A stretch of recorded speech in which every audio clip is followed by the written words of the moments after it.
Hello friends, आज हम science के मोस्ट इंपॉर्टेंट क्वेश्चंस को डिस्कस करने जा रहे हैं जो कि आपके आने वाले सभी कॉम्पिटेटिव एग्जाम्स के लिए इंपॉर्टेंट हैं। स्पेशली सुपर टेट की बात करें तो ये पोर्शन एग्जाम में 10 मार्क्स का पूछा जाता है। उन्हीं इंपॉर्टेंट प्रीवियस ईयर 10 क्वेश्चंस को आज हम डिस्कस करेंगे। इससे पहले की वीडियो में हमने और सब्जेक्ट्स की वीडियोज़ को अपलोड किया हुआ है। अगर आपने नहीं देखा है तो आप प्लेलिस्ट में जाके देख लीजिए। चलिए स्टार्ट करते हैं। हमारा फर्स्ट क्वेश्चन है, जब किसी कण को ऊर्ध्वाधर ऊपर की ओर फेंका जाता है और जब वह सबसे ऊंचे बिंदु तक पहुंच जाता है तो उसका डैश। इस क्वेश्चन का जो राइट आंसर, आई होप आपने गैस कर लिया होगा। इस क्वेश्चन का राइट आंसर हमारा ऑप्शन ए हो जाएगा, त्वरण नीचे की ओर होता है। सपोज अगर किसी चीज़ को हम ऊपर फेंकते हैं, ठीक है, तो उसका जो त्वरण होता है ऊपर की ओर होता है, और जब वो हाईएस्ट बिंदु पे पहुंच जाता है उसके बाद जब वो नीचे गिरता है तो उसका त्वरण क्या होता है, नीचे की ओर होता है। आई होप ये क्वेश्चन क्लियर होगा। नेक्स्ट क्वेश्चन है, निम्नलिखित में से कौन सा युग्म सही नहीं है। तो आपको बताना है कौन सा युग्म सही नहीं है। इस क्वेश्चन का राइट आंसर ऑप्शन बी हो जाएगा, क्योंकि लैक्टोमीटर जो है वो दूध की सांद्रता नापने के लिए यूज़ किया जाता है। हाइग्रोमीटर वायुमंडल का जलवाष्प अंश नापने के लिए होता है, राइट है ये। एनीमोमीटर वायु की गति नापने के लिए, और सिस्मोग्राफ भूकंप नापने के लिए यूज़ किया जाता है। नेक्स्ट क्वेश्चन है, एक उत्तल लेंस की शक्ति का पता लगाएं यदि छवि का गठन लेंस से 10 सेंटीमीटर की दूरी पर होता है, जब वस्तु को लेंस के दूसरे पक्ष पर ऑप्टिकल केंद्र से 40 सेंटीमीटर की दूरी पर रखा गया है। सबसे पहले हमें पता होना चाहिए कि उत्तल लेंस का प्रयोग क्यों किया जाता है। जब भी किसी व्यक्ति को दूरदृष्टि दोष मतलब हाइपरमाइट्रोपिया जैसी बीमारी होती है, इसमें क्या होता है, इस रोग से जो ग्रसित व्यक्ति होता है उसे दूर की वस्तु तो दिखाई पड़ती है पर निकट की वस्तु दिखाई नहीं पड़ती है, ठीक है। तो इसके समाधान के लिए, निवारण के लिए उत्तल लेंस का प्रयोग किया जाता है। इसमें क्या होता है, इसमें जो प्रतिबिंब होता है, वस्तु का जो प्रतिबिंब होता है रेटिना के पीछे बनता है, ठीक है। तो इसीलिए उत्तल लेंस का प्रयोग किया जाता है। अब हम इसकी पावर के बारे में देख लेते हैं।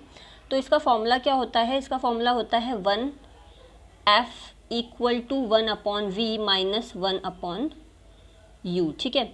यहाँ पे जो v है वो हमारा क्या है, 10 सेंटीमीटर है, तो 1/10 माइनस 1/-40, ठीक है, क्योंकि यहाँ पे ये दूसरे पक्ष पे बन रहा है तो -40 हो जाएगा। इसको सॉल्व करेंगे तो हमारा आंसर क्या आ जाएगा, 8 सेंटीमीटर आएगा। तो 8 सेंटीमीटर को अगर हम मीटर में कन्वर्ट करेंगे तो 8/100 हमारा मीटर आंसर आएगा, ठीक है। अब 8/100 को अगर हम सॉल्व करते हैं तो जो हमारा आंसर आएगा 12.5 आएगा, जो कि हमारा इस क्वेश्चन का राइट आंसर होगा। तो इस क्वेश्चन का जो राइट आंसर है ऑप्शन ए हो जाएगा, 12.5 डायोप्टर इस क्वेश्चन का राइट आंसर हो जाएगा। नेक्स्ट क्वेश्चन की तरफ मूव ऑन करते हैं। पायरोल्यूसाइट डैश का एक अयस्क खनिज है। तो इस क्वेश्चन का राइट आंसर हो जाएगा हमारा ऑप्शन बी, मैग्नीज। जो पायरोल्यूसाइड होता है, जिसे MnO2 रासायनिक नाम है इसका, एक खनिज होता है जिसे मूलतः मैग्नीज, जो मैग्नीज हमने आंसर बताया है, मैग्नीज डाइऑक्साइड में शामिल होता है, ठीक है। ये चीज़ इसमें शामिल होता है। इसमें क्या होता है, जो मैग्नीज के एक अयस्क के रूप में एक महत्वपूर्ण होता है। ये काला दानेदार रेशे और स्तंभ जैसे संरचना होती है, जो कभी कभी क्या होता है, सिस्फ्रोड क्रिस्टल्स का निर्माण करता है। तो जो पायरोल्यूसाइड होता है वो मैग्नीज का एक अयस्क खनिज है। नेक्स्ट क्वेश्चन है हमारा, पानी का pH कितना होता है। तो इस क्वेश्चन का राइट आंसर हो जाएगा ऑप्शन ए, 7। जो पानी होता है एक रासायनिक पदार्थ होता है, ठीक है। इसमें 2 हाइड्रोजन परमाणु और 1 ऑक्सीजन परमाणु से मिलकर ये बनता है। इसका pH 7 होता है। ये पारदर्शी होता है। ये क्या होता है, हमारे पृथ्वी के 71% भाग पे पाया जाता है। नेक्स्ट क्वेश्चन है, अमोनिया क्लोराइड डैश का रासायनिक सूत्र है। तो जो अमोनिया क्लोराइड है वो ऑप्शन डी, NH4Cl इसका रासायनिक सूत्र है।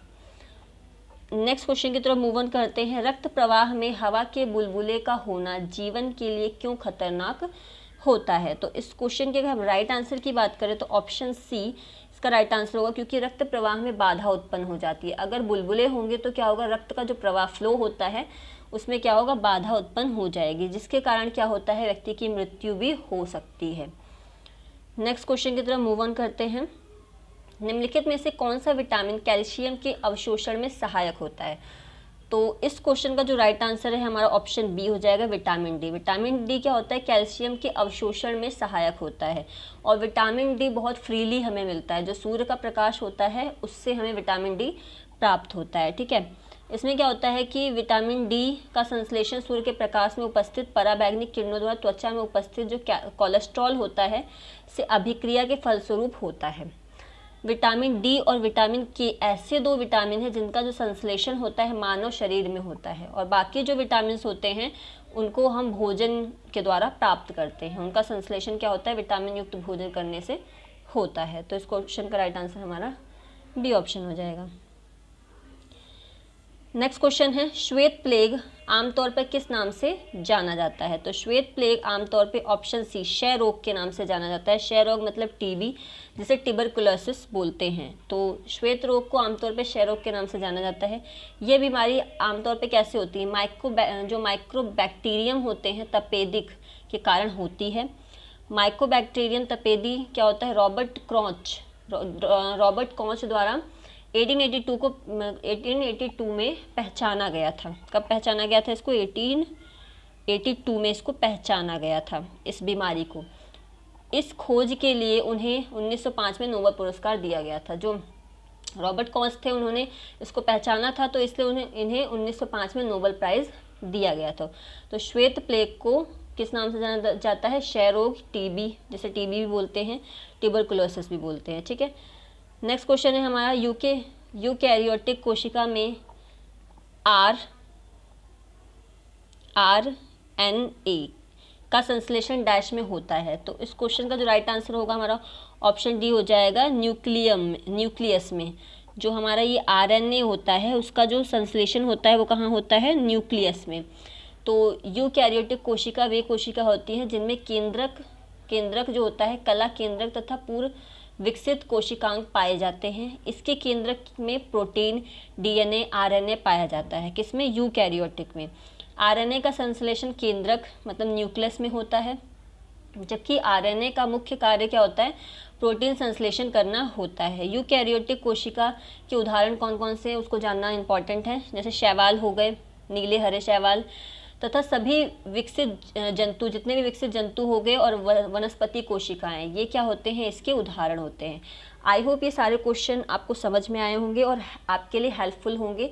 अगर ये वीडियो आपके लिए हेल्पफुल होती है तो आप इस वीडियो को लाइक कीजिए, सब्सक्राइब कीजिए चैनल को, एंड अपने फ्रेंड्स में शेयर कीजिए। कोई भी सजेशन होता है तो कमेंट सेक्शन में आप बता सकते हैं।